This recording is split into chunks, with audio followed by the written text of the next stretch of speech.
रविंद्र जी, जो आज हो रहा है ये लाजमी है कि अमेरिका खुश तो नहीं होगा। It's not that we care, but still हम तो अपना फायदा देखेंगे ना। इतने सदियों से अमेरिका सिर्फ अपना फायदा देखता है। सर जी हाँ, बिल्कुल सही है। अमेरिका हमसे खुश नहीं है, बट क्या करे, अमेरिका को भी रियलिटी एक्सेप्ट करनी पड़ रही है, राइट? अमेरिका हमारे जो हम रशिया के साथ ऑयल ले रहे हैं, डिस्काउंटेड रेट में फर्टिलाइजर्स ले रहे हैं, अमेरिका उससे बिल्कुल खुश नहीं है। ओके, हमने S-400 डिफेंस सिस्टम लिया है रशिया से, अमेरिका उससे भी खुश नहीं है। परंतु अमेरिका ये समझ रहा है कि नेट टोटल में अमेरिका को फायदा है कि भारत के साथ एडजस्ट करने में। अब डिफरेंस ये हो गया है, पहले अमेरिका हमें एक तरह से कहें तो डिक्टेट करता था या बोलता था आप ऐसे करिए या ना करिए, बट नाउ अमेरिका को हमारे साथ एडजस्ट होना पड़ रहा है, राइट? और हम भी एडजस्ट हो रहे हैं।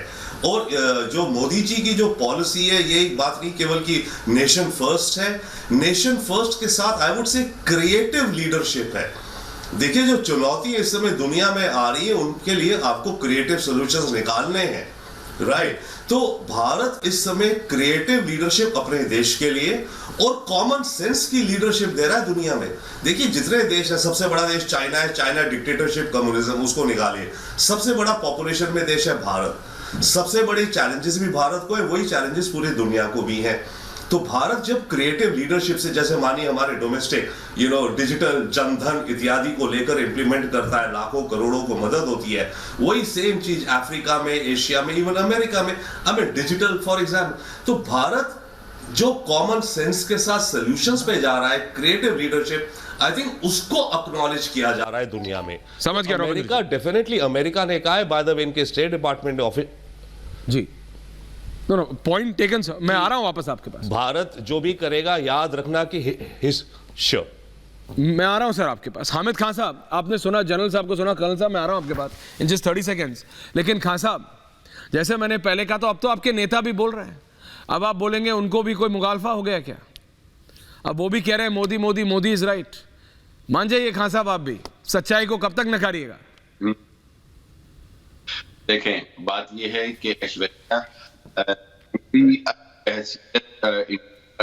अपनी कौम और सोचते हैं, तो ये खान साहब आपका ऑडियो, खान साहब आपका ऑडियो बहुत ब्रेक हो रहा है, डिस्कनेक्ट करके कनेक्ट कर रहा हूं। Aarzoo ji, same question to you ma'am. Aarzoo Kazmi, Aarzoo ji please, and then colonel साहब जवाब दे रहे हैं। जी आरजू जी। देखिए, मैं यही कहूंगी कि बिल्कुल मैं, अगर आप मुझसे पूछे तो मैं तो बिल्कुल बिलीव नहीं करूंगी जो इमरान खान कह रहे हैं, क्योंकि इमरान खान जब पावर में नहीं होते वो इसी किस्म की बातें करते हैं, लेकिन पावर में आके क्यों नहीं करते? क्योंकि जब कभी भी पावर में आए हैं, अभी जैसे प्राइम मिनिस्टर थे जब वो, तब भी उन्होंने ट्रेड उन्होंने ही बंद की थी इंडिया के साथ। इंडियन प्राइम मिनिस्टर के लिए ऐसी कौन सी गलत जुबान है जो उन्होंने इस्तेमाल नहीं की थी? वो भी हमें याद है। लेकिन आरजू जी, आप तो उन लोगों में से हैं जो सच्चाई बोलती हैं। प्राइम मिनिस्टर नहीं रहे आरजू जी, आज मैं इसलिए थोड़ा सा एस्टोनिश हूं क्योंकि कर्नल साहब भी हैं, जनरल साहब भी हैं। मेरे को याद है पिछली डिबेट में पाकिस्तान में रह के सच्चाई बोलने वाले ये कुवत, ये हिम्मत बहुत लोगों में नहीं है, बहुत पत्रकारों में, लेकिन आप में है। मेरे को ये उम्मीद थी कर्नल की कम से कम आज तो आरजू बोलेंगे कि नहीं देखिए सच्चाई ये मोदी इज राइट। कर्नल चलेंगे।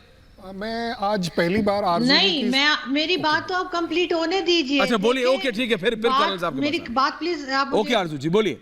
हाँ, देखिए, मैं यही कह रही हूँ कि ये बात बहुत पहले इमरान खान को कह देनी चाहिए थी, जब वो प्राइम मिनिस्टर थे। उस वक्त उनको सीखना चाहिए था भारत से, उस वक्त उनको आपके प्राइम मिनिस्टर से सीखना चाहिए था कि फॉरेन पॉलिसी कैसे चलाते हैं, इकोनॉमी पे कैसे काम करते हैं। लेकिन उस वक्त उन्होंने इसमें से कोई बात नहीं की, बल्कि उन्होंने टर्म्स और खराब किए, उन्होंने नेगेटिव कमेंट्स किए, जिसका असर, बुरा असर जो है वो दोनों कंट्रीज में पड़ा।